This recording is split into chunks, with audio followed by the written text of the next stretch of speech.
예수님도 이 땅 가운데 직업을 가지고 사셨습니다.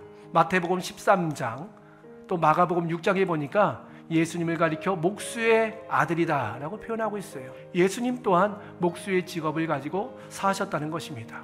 근데 이 목수다 하니까 나무를 깎는 일을 생각하지만요, 이 테크톤이라는 헬라어는요 건축가를 말하는 것입니다. 집을 짓는 사람을 말하고 있는 거예요. 이 테크톤 건축가는요 비단 예수님에게만 국한된 것이 아니라 창세기 1장 말씀에 보니까 하나님께서도 모든 것을 다 창조하시고 오늘 우리를 빚으시고 새로운 삶으로 이끌어가고 계신 것입니다. 하나님께서 모든 것을 다 창조하시고 인간을 지으실 때 특별히 흙으로 지었다라고 말씀하고 있어요. 흙으로 지으시고 그 코에 생기를 불어넣자 살아있는 영, 생명이 되었다라고 말씀하고 있는데, 흙으로 사람을 지었다 이 문구 가운데에 놀라운 비밀이 담겨져 있는 것 같습니다. 집을 짓다 보면 한 가지 재료로 지을 수는 없습니다. 중요한 세 가지 재료가 있어요. 첫 번째는 골조를 세우는 철이 필요하고요, 그 다음에 그 골조에 건물을 주축할 수 있는 그런 시멘트 돌이 필요합니다. 그리고 마지막으로는 내장할 수 있는 나무가 필요하죠. 그러니까 흙으로 지었다라는 말씀 가운데에 우리의 삶이 흙에 기인한 세 가지 건축 재료는 아닌가 생각을 해봤습니다. 흙에서 나올 수 있는 것이 바로 무엇입니까? 철이죠. 그것을 캐내어서 추출하여서 철을 만드는 것이고, 돌이라는 것도 흙을 압축하거나 흙을 녹이거나 흙을 가공하여서 만든 것이 바로 돌 아니겠습니까? 그리고 나무는 무엇일까? 나무는 흙에서 양분을 받아서 새로 생성된 것, 자란 것이 바로 나무 아닐까요? 하나님께서 우리 가운데에 새로운 창조의 역사를 감당하실 때도 우리의 모습을 통하여 교회를 세우시는데, 우리의 모습을 통하여 하나님 나라를 만들어 가시는데 우리는 각기 다른 모습으로 살아가고 있다는 것입니다. 어떤 사람은 철과 같은 사람이 있을 것입니다. 철이라는 건축 재료는 어떤 재료입니까? 아주 단단합니다. 그리고 무겁습니다. 그래서 가공하기가 참으로 어렵죠. 구부리는 것도 힘든데 자르는 것은 기계의 힘을 빌어서만이 우리는 철을 가공할 수 있는 것이죠. 이렇게 가공하기 힘들지만 일단 가공이 끝나고 나면 든든한 대들보 역할을 하는 것이 바로 이 철입니다. 교회 가운데도 철과 같은 성도들이 있다는 것입니다. 이 철과 같은 성도들은요, 세상과 절대 타협하지 않고 오로지 한 길, 외길만을 갖는 그런 성도들의 삶이 철과 같은 성도라 할 수 있을 것입니다. 정반대의 건축 재료도 있습니다. 그 재료는 바로 나무입니다.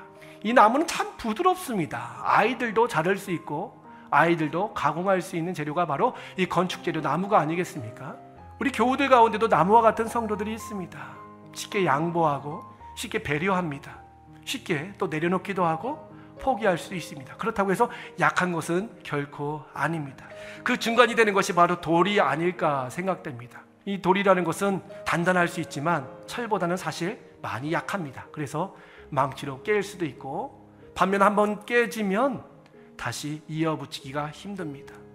여기에 앉아 계신 성도님들, 세 가지로 구별할 수는 없겠지만 어떤 성도님들은 철과 같은 올곧은 신앙으로 살아왔던 성도님도 계실 것이고, 어떤 성도님들은 나무와 같이 세상 속에서도 살아갈 수 있고 교회 가운데서도 살아갈 수 있는 성도들이 계실 줄 압니다.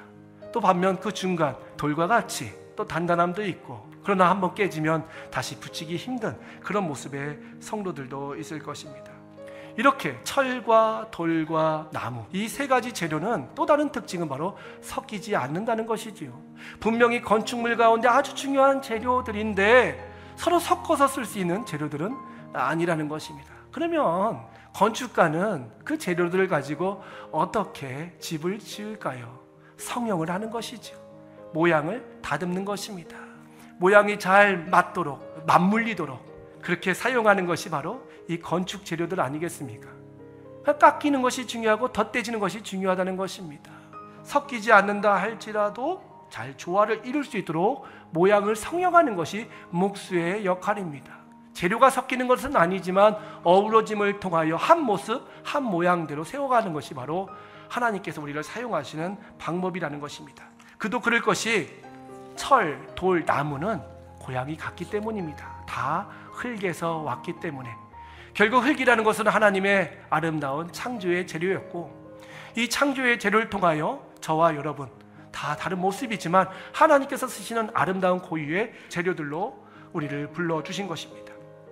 양쪽이 다 맞으면 얼마나 좋겠습니까? 이쪽도 저쪽도 서로 탁 맞물린다면 소리 없이 삐그덕거림 없이 잘 돌아가겠지만, 한쪽이 뭐가 났으면, 한쪽이 혹은 튀어나왔으면 그 상대의 모양을 맞추기만 한다면 우리는 아름다운 건축 재료로 살아갈 수 있는 것입니다. 그걸 다듬으시는 분이 바로 누구실까요? 우리 예수님이라는 것입니다. 그래서 예수님께서는 건축 재료를 중요하게 생각하시는 것이 아니라 그 건축 재료로 부르심을 받은 우리들이 그 목수 되신 주님의 손에 얹어졌을 때에 주님께서 다듬으시고 주님께서 사용하기 합당한 모양으로 우리를 가꾸러 가실 때에 순종하는 모습이 정말 중요한 것입니다. 사무엘상 15장 22절 말씀에 순종이 제사보다 낫고 듣는 것이 순양의 기름보다 나으니 라고 기록되어 있어요. 순종이 뭐보다 낫다고요? 제사보다 낫다. 그러니까 결국 우리가 아름다운 제사를 올려드리는 것, 우리의 삶 가운데 최고의 예물을 갖다 바치는 것보다 하나님께서는 하나님의 손에 우리의 삶을 내어 맡기는 것, 우리의 삶을 위탁하는 것을 더 기뻐하신다는 것이죠. 그래서 중요한 것은 주님의 손에 들려지는 역사가 있어야 돼요.